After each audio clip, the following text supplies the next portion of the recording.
The Front Row Back Row podcast is a show where two grad school buddies discuss physical therapy entrepreneurship. I helped guide a company to an 8-figure exit, and I'm now starting my own mobile company. Brian grew his mobile practice to 4 clinics, and he's now doing $1 million in revenue. Join us as we help you grow your own business. Hello and welcome to the Front Row Back Row podcast. My name is Dr. Owen Campbell. With me, as always, is Dr. Brian Wolf. And we together are Physiogrowth. Physiogrowth is a mastermind group where we get together once a week. We have a Q&A. You get to pick Brian and my brain. Brian started his clinic from the back of his car, and now he's got 5 clinics going over there in Connecticut and Long Island.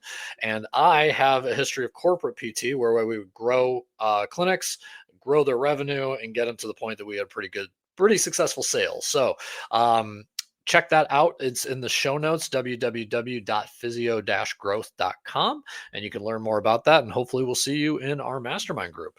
So today we are talking about corporate wellness. So one of our other episodes is about industrial physical therapy, where we're working with like plumbers and, if they're sore, making sure that they don't get, throw their back out, while they're lifting a water heater. But then there's this other side of how you can work directly with an employer, which is called corporate wellness. And Brian has a lot of experience in this. So I'm going to let him kind of share a little bit about how he's been able to attract corporations and do some of these clients, what it entails as a business owner, what are some of the things you want to look for. And just kind of run with it. So Brian, take it away, man. Like tell me about how you've kind of dipped your toe, or I don't know, are you knee deep in corporate wellness right now? Like, tell me about it. I think part of what, like, here's the thing I would say about corporate wellness in general, right? And I can tell you the model of how it would work really well. Because what's the difference? I guess what's the big difference between corporate wellness and like what we were describing before, where we're just trying to make somebody lift a water heater? It's no different than, like, so when you think about what you're talking about from that missed day's work type of thought process. Yeah. Now what we're doing is we're purely zoning in on how can we add a benefit that a company can provide their employees, right? Okay. And so ultimately when it comes to corporate wellness, I mean, there's a couple different ways you can do it, right? So I'm going to paint the picture for going to the corporation and doing it. I'm going to paint a picture for them coming to see you, right? In that aspect. So say there's group fitness in that way. Let's start with that since we're talking about corporate wellness, right? So say, like, I think, in fact, let's go with, because I feel like the majority of these owners that are listening to this, or people that are listening to this, are kind of thinking about the solopreneur route and starting that way. But I also think this is a really good way that you can start it if you're in a business. And you, like, one of my physical therapists, they said to me, "Hey, I really want to get into more corporate wellness and go into people's jobs, right, and helping them." I'd say, awesome. What we're going to do is we're going to create relationships with people, and we're going to find HR people. So, you talked about in the last one, talking about somebody who owned a plumbing company. So I think this is bigger corporations. Like for us, like we've, had conversations with companies like Indeed. We've had conversations with people like Booking Now, California Pizza, like different things like that. Reinsurance companies, corporations that hire lots of people. And then what you could do is you could say, hey, what we're going to do is we're going to basically, like, and think about this too. So we'll chat about the insurance side of it. But basically what we're going to do is we're going to come in for a certain amount of money, and that you're going to pay us for your employees as a perk. Now, there's a bunch of different ways you can structure that. And you can structure that individually for each corporation. You could say, hey, I charge for a class is $150. For the class, you can have 15 to 20 people in there. I could charge per head. I don't recommend that, because if you have no one show up, that sucks. I think that it's really good to have a way to do it where you're saying, hey, like, I'm going to charge the employees half and you charge the other half. That's a really good way to do it. If you're in the insurance game, it's a whole nother ball game. So say like a company like Indeed's a great example. They have a corporation, they have Aetna Insurance. And so there's somebody that's low hanging fruit for us because we take Aetna. So we could say, listen, you're going to pay us X amount of dollars per week to go into a corporate wellness class. We're going to waive all of their copays, but we can charge their insurance for like a group class. Right. Mm-hmm. So now they don't feel it. They don't feel a thing, or we're going to charge them half their copay. Right. Or something like that. Right. whatever, however that works. And so there's ways to create that corporate wellness environment. So you just got to get creative with what you're doing. The other aspect is then going in there and actually doing everything at corporate wellness, especially a company like that with insurance or something like that. Hey, pay me my rate of $175 an hour, kind of like what Owen charges. And what I'm going to do is I'm going to walk around the office and do ergonomic testing. I'm going to look at, we'll check and see how chair heights are. We'll do all sorts of stuff like that. We'll look where screens are. I'll do a talk at lunch for everybody. Like, you can come and invite me for the day, and it's a day rate. I know a massage therapist who does massage chair days, right? Where she brings a chair and does like massage stuff and manual work.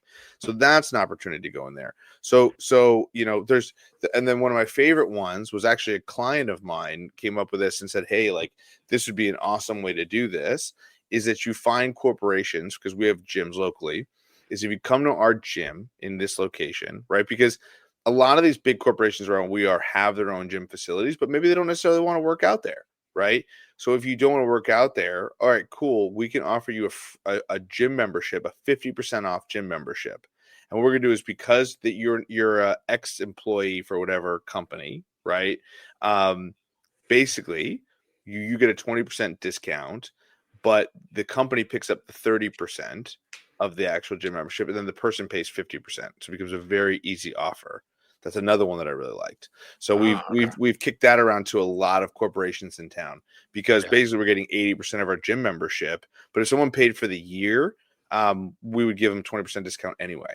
So it's a really nice way to build that and to build a referral source. So there's a bunch of different ways you can do corporate wellness right there. So to go back and just to clarify, right, because you said something about waiving copays, right? And I know typically, you can't waive someone's copay. It's part of like an insurance contract, right? So like, are you talking about like the corporation picks up part of it and then the patient picks up part of it, or is it like something where you work out a deal where like something gets paid, right? Or is it like at an employer level where because they're the ones who have this massive contract, they can kind of like figure it out? No, I'm saying we don't pick up their copay. And let's be real. For those, I know what Owen's trying to do is, from a legal perspective, look, no insurance company's coming after me for my insurance contract because I didn't grab more money from their client, right?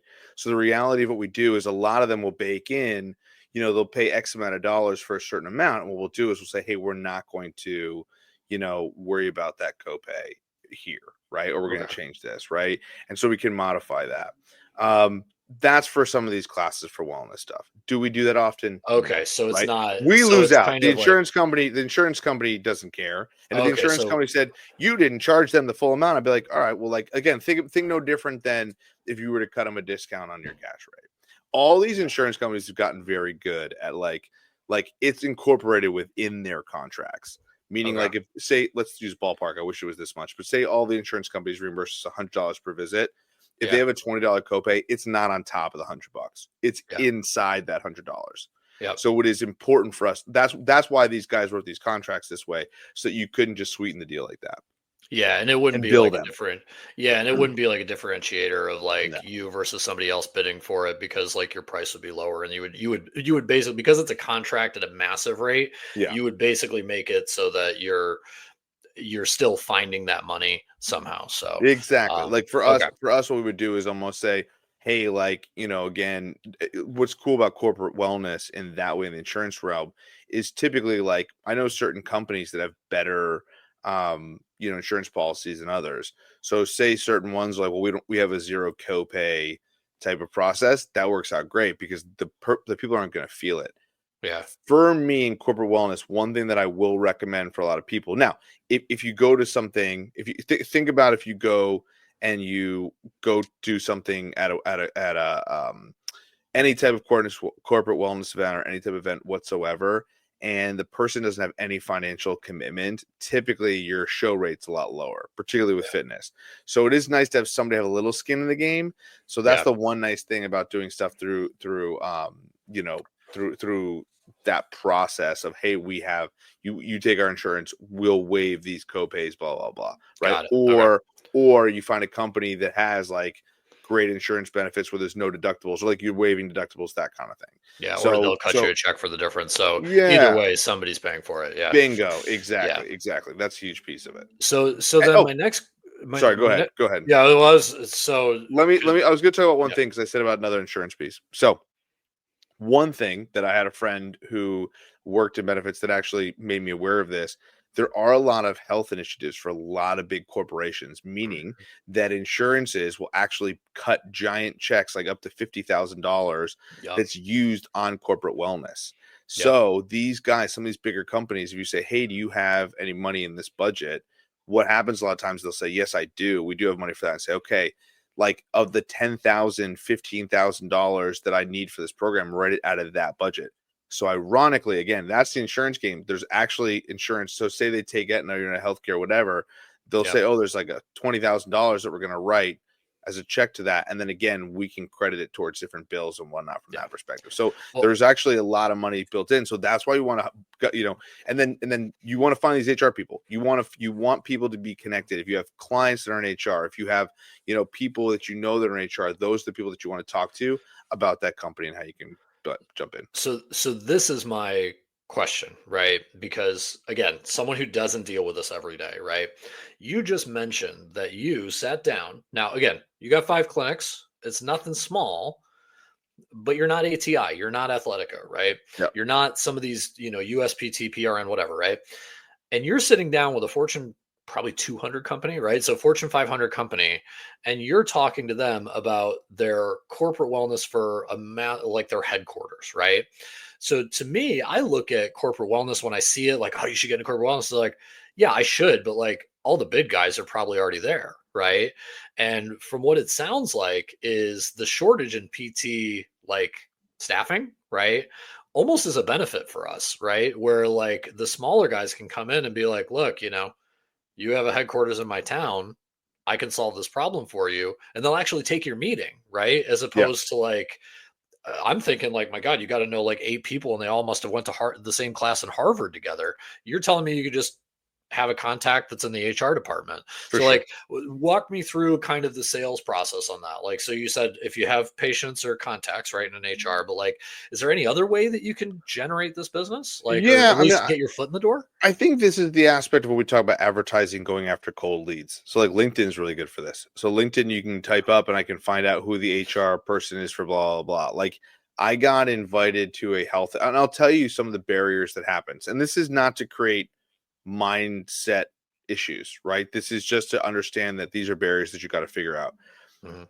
Some HR people aren't really into fitness and wellness, right? They don't Yeah. really give a shit. So the No. reality is when it happens, like you're going to have a tough sell for that person, right? And you could, and just realize that, right? Yeah. Two, say there's somebody who's super in HR, but there's other people. There's just barriers to where you're actually going to get in and be creative, and you have to meet people where they are. We talked about that. So you have to meet people where they're at within that budget, right? Okay. Not just budget, but what the value is. Yeah. The other aspect is, when it comes to like cold outreach, realize that it might take 100 reach outs to get 1 or 2 people that actually want to do this, right? Yeah.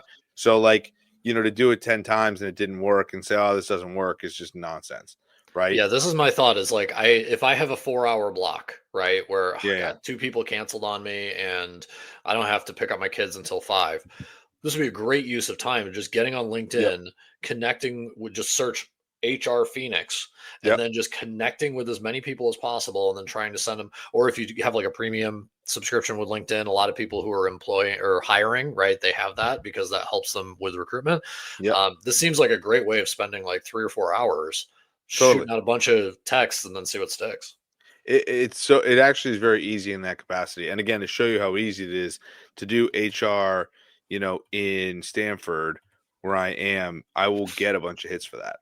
Yeah. Right. And like, Oh it'll yeah. work, Yeah. So, And yeah, it especially in makes it super corporate easy. where LinkedIn is such a big, when I was at Yes. Athletico, a big corporate company, everybody was on LinkedIn, all the Yeah. PTs, all that stuff. Because let's be honest, it's a national company. How are you going to connect with anyone? It's not like you're going to see each other at the water cooler, right? So, Yeah. yeah, I mean, this seems like a very time efficient way of marketing. 100%. 100%. Again, going back to what we were talking about, right? And here's another aspect of it. But there was a big opportunity, and I think there still is kind of an opportunity because of COVID. A lot of people went to work from home, and then what happened was, hey, we got to figure out how to drop people back to the office. Mhm. Oh, we're running these wellness programs now where you can do that. You only get the benefit of doing them if you come back into the office. Yeah. So that's a really nice way, another angle for it also. But yeah, I mean, to go over this, I mean, I just typed in human resources for Stanford, Connecticut, and boom, I just saw a bunch of different, I just got a bunch of different people. It's funny, it'll bring you to job stuff, which is kind of interesting. Yeah. Which is always interesting. But you can There you go. also Career play change, around with, Brian. Go for it. yeah, exactly. But you can look at, you know, different filters and playing around with it onto who these people are, Yeah. and have them help, right? So there's just so many different easy ways to get these people's information. Yeah. And then before you know it, like you're in a great spot, right? So that's a very easy one for sure. And So to have that mentality, remember cold versus warm traffic, right? Warm traffic is the yeah, patient who happens to be in HR for Bank of America, right? yeah, They're gonna, you know, you talk to them, have a face-to-face conversation, and say, "Hey, I'd really love if you could help me with this." You have to do that once, right? But you've worked to get that person. Cold traffic, it's 100 times, 200 times, 300 yep, times. But if you get one or two leads like this, like you're saying, it could be pretty advantageous for anybody from like a cash PT who's just starting out like me, all the way up to, you know, you're trying to find some other line of business that isn't just begging doctors for referrals. So, yes, exactly. And I think the key is also trying to figure out like what you want to do, right? If you're wanting yeah. getting into adult fitness, this is a great thing to add, right, Oh, to what you're especially doing. if you have fitness forward PTs as Yes, your employee. You're an athletic clinic, so you're going to have people who want to do this stuff, yes. right? So it's a great way of motivating staff. For sure. So there's a lot of different ways you could do it, right? So you can create different like corporate places that you can build. And most people have friends that are involved in some capacity in a corporation. So all you gotta Yeah, do is ask them like, hey, do you have a friend who works in HR? Oh, yes. Hey, can you put me in contact with them? Can you give me their email? Can you give me their cell phone? You know what I mean? And so yeah, you can usually lean on those people to do some of that. And that's how I've gotten some good connections in that front. nice. You know, and so you can always play around with it. So these are the types of things that we help people in with physio growth is like actually be saying, hey, what are ways that we can get involved in corporate wellness? Here are some of the ideas that we've used in the past. Here's what's been successful. And here's some of the pitfalls and obstacles you're going to need to overcome. So, you know, again, when we talk about this, it's not always pain free. I wish I could tell people that is pain Mhm. free. But again, to your point about another piece is if a physical therapist came to me and said, hey, I really want to get more into wellness and I think I want to try to do some corporate wellness stuff. I'd say, hey, let's go and figure out what's going on and how we can get involved in that. And let's go around different corporations. And if they can just run that program and we can make money off of that program, guess who I'm going to pay more money, right? Those people who can run Mhm. those different programs. So there's a lot of things with corporate wellness that PTs can be doing right now with private practice to make more money for their clinic that directly correlates back to their name. And so instantly when you do that, you create more value for that business owner in that business. Yeah. Cool. So if you want to learn how to do stuff like that, these are the types of questions we answer weekly on our weekly Q&A call. Shoot us a follow on all the fancy, you know, God, I'm saying like shoot us a follow, like and subscribe. I think because my daughter's like watching YouTube now because I'm a great parent. So she pulled out a like and subscribe the other day, and now I'm like, oh God, it's like running through my head. Anyway, follow us on the Facegram, Instabook, whatever, and Nice. www.physiogrowth physio-growth.com. Please save me. For those people listening right now, if you go to physio-growth.com, we're offering all of our different courses for free as part of our membership. So it's $99 a month. So all of our video training on starting, growing, and building a business within a business, growing your own cash-based practice, building all of that free training is now all that training is free right now in our group. There's no upsell to this. So if you're interested in joining us, you should because we ultimately are giving all this stuff away for free. And everyone just witnessed the downside of a midday coffee for me. All right. And with that, Nice. I am out, my friend. Have a good one. I see ya. See ya.